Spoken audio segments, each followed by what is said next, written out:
Adolf Hitler, एक मामूली बालक से दुनिया के सबसे क्रूर तानाशाह तक की रहस्यमयी कहानी।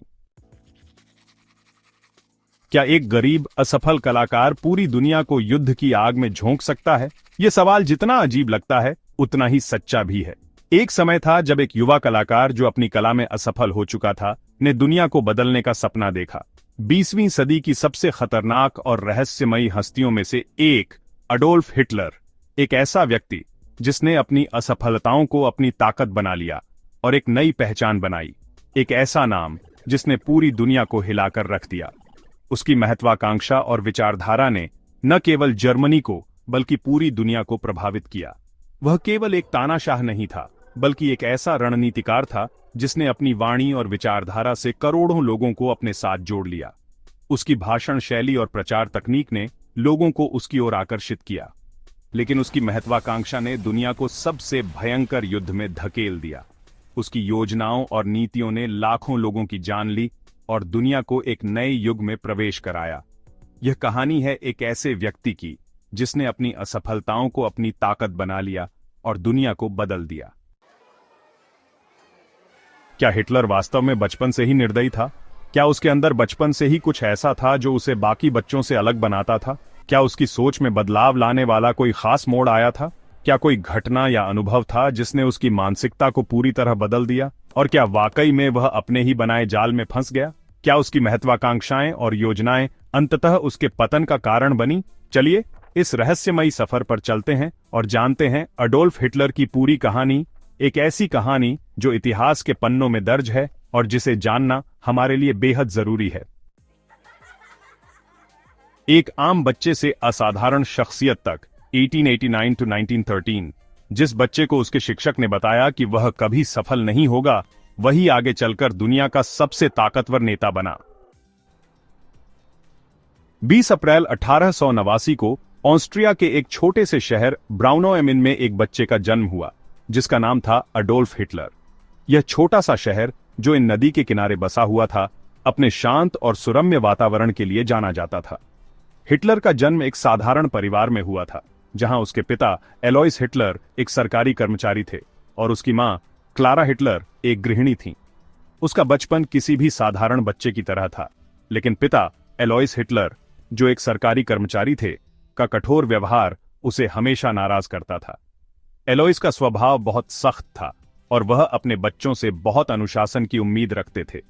हिटलर के पिता चाहते थे कि वह भी एक सरकारी कर्मचारी बने, लेकिन हिटलर के सपने कुछ और ही थे। वह पढ़ाई में कमजोर था और अक्सर अपने शिक्षकों से झगड़ा करता था। स्कूल में उसकी रुचि कम थी और वह अपने सहपाठियों के साथ भी ज्यादा घुल मिल नहीं पाता था। उसकी असफलताएं और उसके पिता की कठोरता ने उसे और भी विद्रोही बना दिया। वह हमेशा चित्रकारी में रुचि रखता था और एक कलाकार बनना चाहता था, लेकिन उसके पिता को यह मंजूर नहीं था। हिटलर की मां क्लारा ने उसकी कला के प्रति रुचि को समझा और उसे प्रोत्साहित किया, लेकिन एलोइस ने इसे समय की बर्बादी समझा। हिटलर के मन में एक कलाकार बनने की चाहत थी, लेकिन अपने पिता की इच्छाओं के कारण वह अपने सपनों को पूरा नहीं कर सका। इस संघर्ष ने उसके व्यक्तित्व पर गहरा प्रभाव डाला और उसके भविष्य की दिशा को भी प्रभावित किया। लेकिन असली कहानी तब शुरू होती है जब उसके माता पिता की मृत्यु हो जाती है और वह पूरी तरह अकेला पड़ जाता है। जब हिटलर 18 साल का हुआ तो वह अपने सपनों को पूरा करने के लिए वियना चला गया, जहां उसने Vienna academy of fine arts में दाखिले के लिए परीक्षा दी, लेकिन 2 बार फेल, बिना पैसे, बिना घर के, भिखारी जैसी हालत। यहीं से उसके अंदर दुनिया के प्रति गहरी नफरत पैदा हुई। गरीबी में जीते हुए हिटलर ने देखा कि यहूदी व्यापारी अमीर हो रहे थे, जबकि जर्मन लोग संघर्ष कर रहे थे। उसे लगा कि जर्मनी की गरीबी और तबाही के पीछे यहूदी समुदाय का हाथ है। यहीं से उसके मन में यहूदियों के प्रति घृणा जन्म लेने लगी। जब दुनिया जल रही थी, तब हिटलर को अपना मकसद मिल चुका था।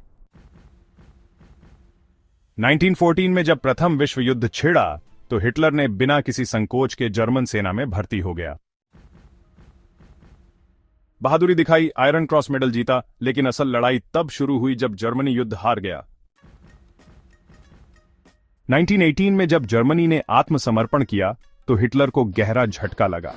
उसने इसे एक सैन्य हार नहीं बल्कि भीतर से किया गया विश्वासघात कहा। यह यहूदियों और कम्युनिस्टों की साजिश थी। यह सोच उसकी विचारधारा का मुख्य हिस्सा बन गई। यहीं से हिटलर ने तय कर लिया कि वह जर्मनी को फिर से महान बनाएगा, चाहे इसके लिए उसे किसी भी हद तक क्यों न जाना पड़े। एक तानाशाह की जन्मभूमि।